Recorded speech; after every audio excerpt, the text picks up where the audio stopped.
Hello everyone, welcome back to your own YouTube channel ambition chasers. आज हम start कर रहे हैं क्लास 9th का चैप्टर नंबर 1। इसकी एक्सरसाइज हम 1.1 आज करेंगे। चैप्टर 1 का नेम है नंबर सिस्टम। ठीक है, तो एक्सरसाइज 1.1 करने से पहले कुछ इसकी टर्म्स हम जान लेते हैं जो कि नंबर से रिलेटेड हैं। सबसे पहले आते हैं नेचुरल नंबर्स, जिनको हम एन से डिनोट करते हैं। नेचुरल नंबर्स को हम किससे डिनोट करते हैं? एन से। ठीक है, तो नेचुरल नंबर्स जो होते हैं वो हमारे काउंटिंग नंबर्स होते हैं, जैसे कि 1 2 3 4, ये सब नेचुरल नंबर्स होते हैं इन्फिनिटी तक। ठीक है, उसके बाद आते हैं होल नंबर्स। होल नंबर्स जो होते हैं उनको हम डिनोट करते हैं डब्ल्यू से, और होल नंबर्स जो होते हैं वो ज़ीरो से स्टार्ट होते हैं, जबकि नेचुरल नंबर्स जो है वो 1 से स्टार्ट होते हैं और होल नंबर्स जो है वो 0 से स्टार्ट होते हैं। बस इतना ही डिफरेंस है नेचुरल नंबर और होल नंबर में, कि नेचुरल नंबर 1 से स्टार्ट होते हैं और होल नंबर 0 से स्टार्ट होते हैं। ठीक है, ज़ीरो नंबर होल नंबर भी 0 से स्टार्ट होके इन्फिनिटी तक जाते हैं। नेक्स्ट है हमारे इंटीजर्स, जिसको हम जेड से डिनोट करते हैं। जो इंटीजर्स होते हैं वो कलेक्शन होते हैं नेचुरल नंबर्स का, ज़ीरो का और नेगेटिव नंबर्स का। ठीक है, जैसे जो पॉजिटिव नंबर्स होते हैं हमारे 1 2 3 4, सेम ऐसे ही नेगेटिव नंबर्स होते हैं हमारे 1 2 3 4, ये भी इन्फिनिटी तक जाते हैं, नेगेटिव नंबर्स भी और पॉजिटिव नंबर्स भी। तो जो नेगेटिव नंबर्स होते हैं वो भी, और पॉजिटिव नंबर्स भी और ज़ीरो भी, सब मिलके इंटीजर्स बनाते हैं, जिसको हम जेड से डिनोट करते हैं। ठीक है, जो पॉजिटिव नंबर्स होते हैं उनको हम पॉजिटिव इंटीजर्स बोलते हैं, और जो नेगेटिव नंबर्स होते हैं उनको हम नेगेटिव इंटीजर्स बोलते हैं। नेक्स्ट है रेशनल नंबर्स, जिसको हम क्यू से डिनोट करते हैं। जो रेशनल नंबर्स होते हैं उनको हम पी अपॉन क्यू की फॉर्म में लिखते हैं। ठीक है, जिसमें पी जो होता है वो न्यूमरेटर होता है, पी जो है वो न्यूमरेटर होता है, और क्यू जो होता है वो डिनोमिनेटर होता है, और फ्रैक्शन को हम न्यूमरेटर अपॉन डिनोमिनेटर इसी फॉर्म में लिखते हैं। ठीक है, तो इसमें जो p होता है वो तो ज़ीरो हो सकता है, लेकिन जो q है यानी जो डिनोमिनेटर है वो ज़ीरो के इक्वल नहीं होना चाहिए। p और q दोनों जो है वो इंटीजर्स होने चाहिए, और इंटीजर्स z यानी इंटीजर्स होने चाहिए। और z हमने अभी पढ़ा है कि 0 1 +1 +2 +3 -1 -2 -3 से लेके इन्फिनिटी तक ये सारे इंटीजर्स होते हैं।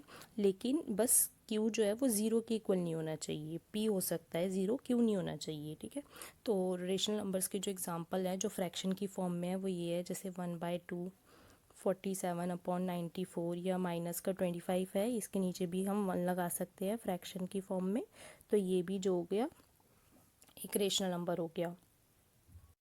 नेक्स्ट है इर्रेशनल नंबर्स। इर्रेशनल नंबर्स जो होते हैं उनको हम p से डिनोट करते हैं, और इरेशनल नंबर्स जो होते हैं वो p अपॉन क्यू की फॉर्म में नहीं होते हैं। Rational numbers p upon Q की फॉर्म में होते हैं, और इरेशनल नंबर्स जो होते हैं वो p अपॉन क्यू की फॉर्म में नहीं होते हैं, जैसे कि √2 √3 √5 या पाई, या ऐसी जो पॉइंट में डिजिट्स होती हैं जो कि एंड नहीं होती। हम जब डिवाइड करते रहते हैं तो एक के बाद एक नंबर आता रहता है ना पॉइंट में, तो ऐसे नंबर्स भी इरेशनल नंबर्स कहलाते हैं। ठीक है, जिनको हम p से डिनोट करते हैं। नेक्स्ट है हमारे रियल नंबर्स, जिनको हम r से डिनोट करते हैं। जो रियल नंबर्स होते हैं वो कलेक्शन होता है, सेट होता है पूरा रेशनल नंबर्स का और इरेशनल नंबर्स का, दोनों को मिला के रियल नंबर्स बनते हैं। मतलब रियल नंबर्स के अंदर रैशनल नंबर्स भी इंक्लूड होते हैं और इरेशनल नंबर्स भी इंक्लूड होते हैं। बस यही हमें समझना था एक्सरसाइज 1.1 से पहले। अब हम आती है हमारी एक्सरसाइज 1.1। चलिए स्टार्ट करते हैं।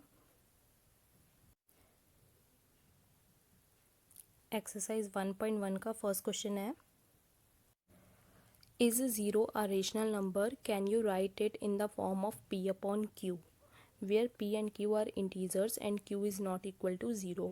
मतलब क्या हम ज़ीरो को रेशनल नंबर कह सकते हैं? क्या ज़ीरो जो है वो एक रेशनल नंबर है, और क्या आप उसको p अपॉन q की फॉर्म में लिख सकते हो, जहाँ पे p और q जो है वो दोनों इंटीजर्स हैं, लेकिन q जो होगा वो नॉट इक्वल टू ज़ीरो होगा। ठीक है, तो यस, इसका आंसर है येस। ज़ीरो जो है वो एक रेशनल नंबर है, क्योंकि हम ज़ीरो को रिप्रेजेंट कर सकते हैं p अपॉन क्यू की फॉर्म में एज 0/1। अभी मैंने आपको ऊपर बताया था ना कि q जो है वो ज़ीरो के इक्वल नहीं होना चाहिए, लेकिन जो p है वो तो ज़ीरो हो सकता है, तो यहाँ तो p ही ज़ीरो है, q नहीं है zero.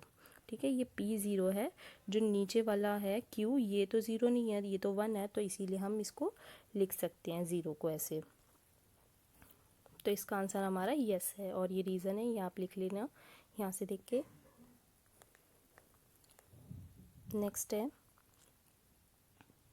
Find 6 rational numbers between 3 and 4। 3 और 4 के बीच में आपको 6 रेशनल नंबर्स बताने हैं इस क्वेश्चन में। तो यहाँ पे देखिए एक ट्रिक होती है, ऐसे 6 rational number, 5 rational number, 4 rational number, जो जितने भी बीच के रेशनल नंबर्स होते हैं उनको निकालने की एक ट्रिक होती है। हम देख रहे हैं यहाँ 3 और 4 तो जस्ट नेक्स्ट नंबर है, तो इनके बीच के नंबर्स आप कैसे निकालोगे? तो आप इस ट्रिक से निकालोगे जिसमें फाइंड करना है हमें n rational numbers between any 2 numbers. तो उसमें हम क्या करते हैं, मल्टीप्लाई और डिवाइड कर देते हैं n+1 से। ठीक है, मतलब जितने भी हमें रेशनल नंबर्स निकालने होते हैं उसमें उससे एक ज़्यादा से हम मल्टीप्लाई या डिवाइड कर देते हैं, मल्टीप्लाई भी और डिवाइड भी दोनों कर देते हैं। तो यहाँ पे सेकंड क्वेश्चन है, देखो जैसे अब आपको ये क्वेश्चन करके समझ आएगा। इसमें हमें फाइंड करने हैं 6 रेशनल नंबर्स 3 और 4 के बीच में। तो यहाँ पे हमारा n जो हो गया वो 6 हो गया और n+1 7 हो गया। 6 में 1 प्लस करेंगे तो 7 आ गया। तो अब हम यहाँ पे 7 से मल्टीप्लाई और डिवाइड करेंगे। ये 3 है तो 3 को हम 3/1 लिख सकते हैं फ्रैक्शन फॉर्म में, क्योंकि हमें रेशनल नंबर्स निकालने हैं और रेशनल नंबर्स p/q की फॉर्म में होते हैं। तो इसलिए हम यहाँ पे लिखेंगे 3/1। ठीक है, फिर हम उसमें ही 7 से मल्टीप्लाई भी कर देंगे और 7 से डिवाइड भी कर देंगे। मतलब ऊपर भी 7 से मल्टीप्लाई हो रही है एक तरीके से और नीचे भी 7 से मल्टीप्लाई हो रही है। सेम नंबर से हमें ऊपर और नीचे मल्टीप्लाई करनी है। तो 3 की मल्टीप्लाई जब हम 7 से करेंगे तो यहाँ 21 आ जाएगा और 1 की मल्टीप्लाई जब हम 7 से करेंगे तो यहाँ आ जाएगा 7। तो ये आ गया हमारा फर्स्ट नंबर 21/7। अब सेकंड है 4। सेम 4 के साथ हम ऐसे करेंगे, पहले 4 को हम p/q की फॉर्म में लिखेंगे, that is 4/1। And next is हम मल्टीप्लाई करेंगे दोनों की, 4 की भी और 1 की भी 7 से। ऊपर नीचे सेम नंबर से मल्टीप्लाई करते हैं। तो 7 आया यहाँ पे हमारा आंसर n+1, तो इसलिए हम 7 से मल्टीप्लाई करेंगे ऊपर नीचे दोनों साइड। तो यहाँ पे 4 की मल्टीप्लाई 7 से करेंगे दैट इज़ 28 एंड 1 की मल्टीप्लाई हम 7 से करेंगे दैट इज़ 7। तो नेक्स्ट हमारा आंसर आ गया 28/7। अब हम 21/7 और 28/7 के बीच के नंबर्स देखेंगे। 6 देखेंगे, 6 नंबर्स इन दोनों के बीच के। तो वो 6 नंबर्स हम इन दोनों के बीच में जो आ रहे हैं वो हम इसमें लिखेंगे। तो ये 6 नंबर्स हैं 22/7, 23/7, 24/7, 25/7, 26/7 एंड 27/7। ये 6 नंबर्स जो हैं इनके बीच में आ रहे हैं, तो ये हमारे आंसर हो जाएंगे। ये हम यहाँ पे नोट करेंगे। नेक्स्ट क्वेश्चन है हमारा question number 3। Find 5 rational numbers between 3/5 and 4/5। Again हमें 5 रेशनल नंबर्स निकालने हैं, तो हमारा n जो हो जाएगा वो 5 हो जाएगा और n+1 में हम 1 प्लस कर देंगे 5 में, तो 6 हो जाएगा। तो अब यहाँ पे हम 6 से ऊपर नीचे मल्टीप्लाई करेंगे। यहाँ ऑलरेडी हमें p/q की फॉर्म में वैल्यूज़ दे रखी है 3/5 और 4/5, तो हम इसको एज इट इज़ लिखेंगे, हमें 1 लगाने की ज़रूरत नहीं है नीचे। तो 3/5 लिखा हमने, उसके बाद 6 से ऊपर मल्टीप्लाई एंड 6 से नीचे भी मल्टीप्लाई। तो हमारा आंसर आ जाएगा 3 6 18 एंड 5 6 30। तो फर्स्ट वैल्यू आ गई हमारी 18/30। अब नेक्स्ट देखते हैं हम, नेक्स्ट में भी अगेन 6 से मल्टीप्लाई, 6 से ही डिवाइड, ऊपर नीचे दोनों में 6 से हमने मल्टीप्लाई करी, 4 से भी और 5 से भी। तो 4 6 24 एंड 5 6 30। नेक्स्ट नंबर आ गया हमारा 24/30।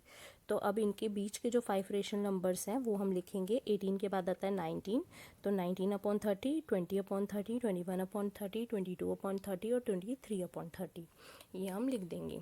अब देखेंगे कि इसमें कुछ नंबर्स ऐसे भी हैं जो कट रहे हैं सेम टेबल से, तो हम उन्हें काट भी सकते हैं और अपना आंसर और सिंपलेस्ट फॉर्म में लिख सकते हैं। अदरवाइज़ हम उसको यहाँ भी छोड़ सकते हैं जैसे हमने छोड़ा है। जैसे कि यहाँ ये 20/30 है, तो इस ऊपर वाली 0 से नीचे वाली 0 कैंसिल हो जाएगी, तो ये 2/3 बचेगा यहाँ पे, तो हम इसको 2/3 भी लिख सकते हैं। ऐसे ही यहाँ पे 3 की टेबल से 21 भी कैंसिल हो जाएगा और 30 भी कैंसिल हो जाएगा, ये 7 पे और ये नीचे वाला 10 पे, तो इसको हम 7/10 भी लिख सकते हैं। ऐसे ही यहाँ पे भी ये 22/30 भी कैंसिल हो जाएगा 2 की टेबल से, तो यहाँ पे 2 की टेबल से कैंसिल करेंगे तो ऊपर 11 आ जाएगा और नीचे आ जाएगा 15। ठीक है, तो हम इसको ऐसे सिंप्लीफाई करके लिख सकते हैं और हम यहाँ पे भी छोड़ सकते हैं। नेक्स्ट क्वेश्चन है हमारा क्वेश्चन नंबर 4, जिसमें बोला है हमसे state whether the following statements are true और फॉल्स, और हमें उसका रीज़न भी लिखना है।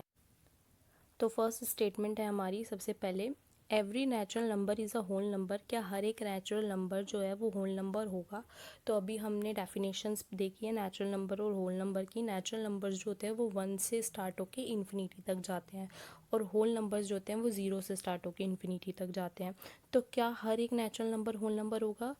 तो यस, क्योंकि होल नंबर तो 0 से स्टार्ट होते हैं, एक पहले से ही स्टार्ट होता है, और नेचुरल नंबर जो होता है वो 1 से स्टार्ट होते हैं, नेचुरल नंबर 1 से और होल नंबर 0 से।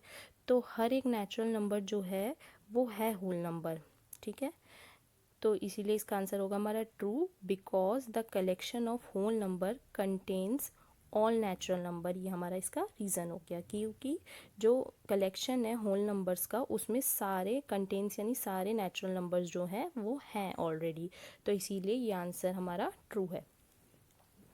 नेक्स्ट है, every integer is a whole number. क्या हर एक इंटीजर जो है वो होल नंबर है?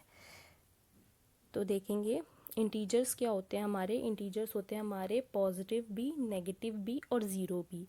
ये सारे मिला के इंटीजर्स बनते हैं, पॉजिटिव नंबर्स भी, नेगेटिव नंबर्स भी और ज़ीरो भी। और होल नंबर्स क्या होते हैं? सिर्फ जो ज़ीरो से स्टार्ट होके जाते हैं आगे इन्फिनिटी तक, यानी ज़ीरो और पॉजिटिव नंबर्स जो होते हैं वो होल नंबर्स होते हैं, और इंटीजर्स नेगेटिव भी इंक्लूड होते हैं इंटीजर्स में। तो इसीलिए हर एक इंटीजर जो होता है वो होल नंबर नहीं हो सकता, क्योंकि इंटीजर्स तो नेगेटिव भी होते हैं और नेगेटिव जो है वो होल नंबर नहीं होते हैं। तो इसका आंसर होगा हमारा false, because integers may be negative और positive but whole numbers are always positive. इसका आंसर है फॉल्स, क्योंकि इंटीजर जो होते हैं वो नेगेटिव भी हो सकते हैं, पॉजिटिव भी हो सकते हैं, लेकिन होल नंबर जो होते हैं वो हमेशा पॉजिटिव होते हैं, ठीक है। अगला क्वेश्चन है, थर्ड पार्ट है इसका, every rational number is a whole number. क्या हर एक रेशनल नंबर जो है वो होल नंबर है? ये हमारा थर्ड पार्ट है इस क्वेश्चन का। तो इसका आंसर होगा, देखो पहले रेशनल नंबर देखते हैं। रेशनल नंबर्स क्या होते हैं? वो होते हैं जो पी अपॉन क्यू की फॉर्म में होते हैं, ठीक है। और होल नंबर क्या होते हैं? जो 0 से स्टार्ट होके जाते हैं 1 2 3 4 इन्फिनिटी तक। तो होल नंबर जो होते हैं वो फ्रैक्शनल नहीं होते हैं, वो फ्रैक्शनल नहीं होते हैं, वो पी अपॉन क्यू की फॉर्म में नहीं होते हैं। जबकि रेशनल नंबर जो होते हैं वो पी अपॉन क्यू की फॉर्म में होते हैं, ठीक है। तो ये फ्रैक्शनल होते हैं रेशनल नंबर। तो हर एक रेशनल नंबर तो होल नंबर नहीं हो सकता, क्योंकि होल नंबर जो है वो फ्रैक्शन में नहीं होते हैं और रेशनल नंबर जो होते हैं वो फ्रैक्शन में होते हैं। तो जैसे अब देखेंगे रेशनल नंबर्स, अभी हमने देखा था कि कोई भी नंबर हो अगर हम उसके नीचे 1 लगा देते तो वो रेशनल में कन्वर्ट हो जाता है, जैसे 3/1, 4/1। तो ये 4 जो है ये होल नंबर है, अगर हम इसको सिर्फ 4 लिखेंगे तो ये होल नंबर है, ठीक है। और हम इसके नीचे 1 लगा देंगे तो ये रेशनल नंबर हो जाएगा, ठीक है। ऐसे ही 3 के साथ है, पर हर कोई नहीं हो सकता। जैसे अगर कोई रेशनल नंबर है ऑलरेडी, जैसे 25/17 एक रेशनल नंबर है, तो ये फ्रैक्शन में है, इसको हम बिना फ्रैक्शन के नहीं लिख सकते हैं, तो ये होल नंबर नहीं होगा, ठीक है। लेकिन ये रेशनल नंबर है, तो इसीलिए हर एक रेशनल नंबर जो है वो होल नंबर नहीं हो सकता। आई होप आपको समझ आया होगा दोनों में डिफरेंस। तो इसका आंसर होगा हमारा no, false, because rational number may be fractional but whole number are not fractional. तो इसका आंसर हमारा ये होगा। तो आज की हमारी एक्सरसाइज यहीं तक थी, मिलते हैं नेक्स्ट वीडियो में अगली एक्सरसाइज के साथ। अगर आपको वीडियो पसंद आई हो तो चैनल को लाइक शेयर सब्सक्राइब कीजिए। Thank you so much for watching.